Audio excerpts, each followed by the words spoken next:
تريد تعرف شلون نسوي هاي الخدعة وهاي الحركة، شاهد الفيديو للنهاية. طبعا اعذروني بالبداية قبل من كل شيء، اعذروني لان هذا فيديو تسليكي وحبيبي والله، فاعذروني. طبعا ان شاء الله الفيديو الجاي راح اجيب لكم اشياء كلش حلوة.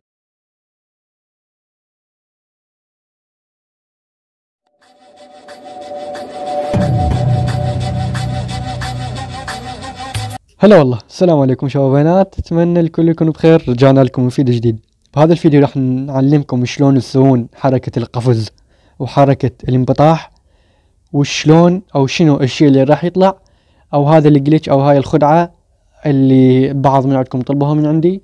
فقبل ما نبلش خليكم يعني بالفيديو قبل ما نبلش اذا انت جديد على القناة لا تنسى تشترك بالقناة وتفعل الجرس، وايضا تنطينا لايك بدربك.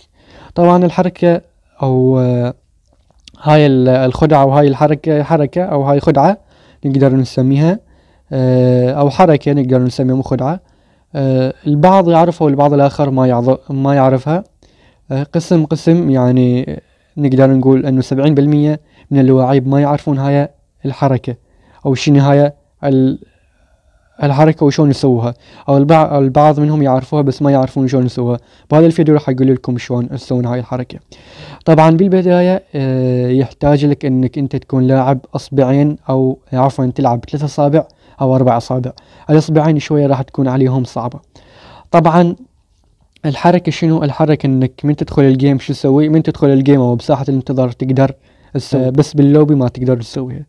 هي شلون نسويها؟ تضغط على زر شنو؟ تضغط على زر الانبطاح وزر القفز بنفس الوقت، وراح تصير وياك هاي الحركة.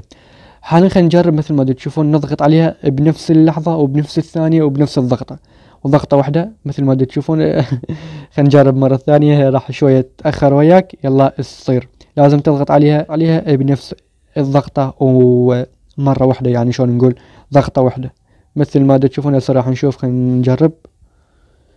مثل ما تشوفون صارت ويانا هاي الحركة. تقدر تسويها باللوبي او باي شيء حتى تقدر تضرب وانت تسوي هاي الحركة.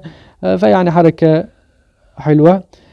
هذا الفيديو هو فيديو تسليكي نقدر نقول للاشخاص اللي يعرفون هاي الخدعة والاشخاص اللي طلبوها من عندي. فحبيبي والله الصراحة ما عندي معلومات انه اقدمها لكم، فجبت لكم هاي، او عندي يعني معلومات بس ما عندي شلون اقدم لكم اياها او بيها طريقة اقدم لكم اياها. فقلت خليني انزل لكم هذا الفيديو، فيديو تسليكي يعني. حبيبي والله. فيعني الخدعة شلون راح اسوي مثل هاي، تضغط قفز وانبطاح بنفس الوقت، راح تصير هاي وياك الشغلة. سويها اكثر من مرة وراح تتعلمها. جماعة الاصبعين شوية صعبة عليكم والله، فراح هسه احاول شلون، خلينا نحاول شلون اسوي باصبعين. خلينا نحاول. طبعا انا اتمنى انه الاشخاص اللي اللي ما يعرفون، اتمنى انه يعرفون هاي، او اتمنى انه افتهموا شلون يسووها، واتمنى انه عرفوا شلون يسووها. بينما الاشخاص اللي حبيبي والله اللي يعرفوها، فحبيبي والله اشكرك على المتابعة يعني للنهاية.